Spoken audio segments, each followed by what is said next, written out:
Hey guys, today I'm going to show you a quick and easy way to correctly position linear actuators like these, saving you time on your projects.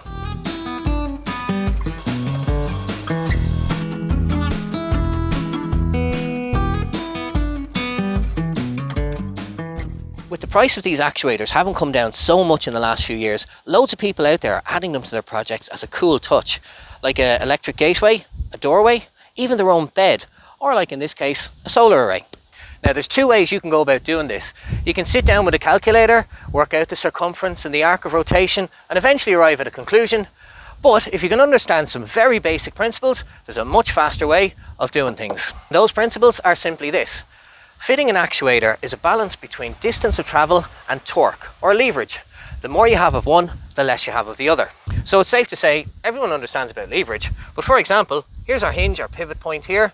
If we push on this part of the frame, we have the maximum amount of leverage. However, because the actuator's distance of travel is limited by its own length, if we fitted it out here for maximum leverage, we would have the minimum distance of rotation on our project. And by contrast, if we were to fit our actuator in here closer to the pivot point, we would have the largest distance of rotation, but the least amount of leverage. So lads, it doesn't exactly take a genius to figure out where the best place to start experimenting with fitting it is. Start in the middle. However, there's a couple of steps you need to take first. So step one is to have your project at its full range of motion. So if that's a gateway, you're going to have it fully closed, or in the case of a solar array here, you're going to have it at full tilt. Look at this idiot, talking to himself again. So says the anemophobe there, huh? Wait, it's too high! Where does that go? Where does it go? Anemophobia is a fear of wind. Speaking of wind, apologies for the shaky camera guys, there is a good wind blowing in the valley today. For step two, you need to extend your actuators out to their maximum length of travel. Next part's really simple. Measure from the midpoint of your hinge out to the edge, which in this case is 63 centimeters. So I'm going to come in and put a mark at 31 right there. Simply attach the top bracket for the actuator, but make sure that the pivot point is in line with your mark. Once you've got the bracket secured, just pop the pin back in. When you have both actuators hung up, the position of the lower attachment becomes obvious.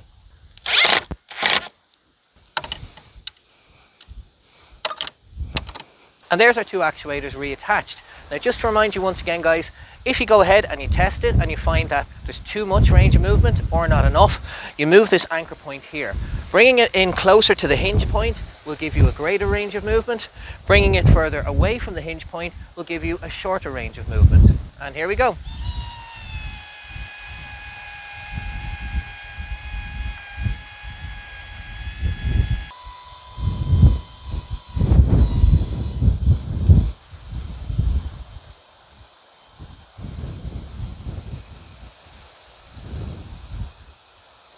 Okay, so I'm pretty happy with that. That range of motion there is perfect for what we needed to do. If you see that hill off in the distance over there, that's Slieve na Mon. In summertime, the sun sets just slightly to the right of Slieve na Mon, and all through the afternoon carries up, and it's now 4 p.m. and there's the sun right there.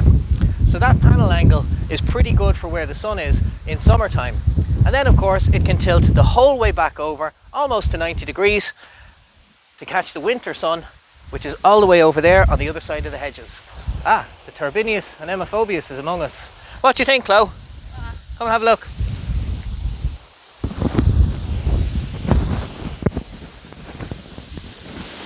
What do you think of the angle? It's really the same. No, it's not. It's got a greater angle towards the sun. It's tilted over much further now, while still going 90 degrees back the other way. Yeah, it's Not seen it? It nearly looks the same. It's not much in the difference if you did change it. Do you like the new name I got for you? Me? What? TURBINIUS ANEMOPHOBIUS. Do you know what it means? You're in wind turbines. Hey, clever girl. She is a clever girl. I'm just waiting for her to say she's got a name for me too. Anyway. Okay folks, if you've got any questions, do let us know down in the comments below. We'll be sure to answer you. I have nothing to do with this. Other than that, hope you enjoyed the video, hope you found it useful. Do take care of yourselves out there, and we'll see you in the next one.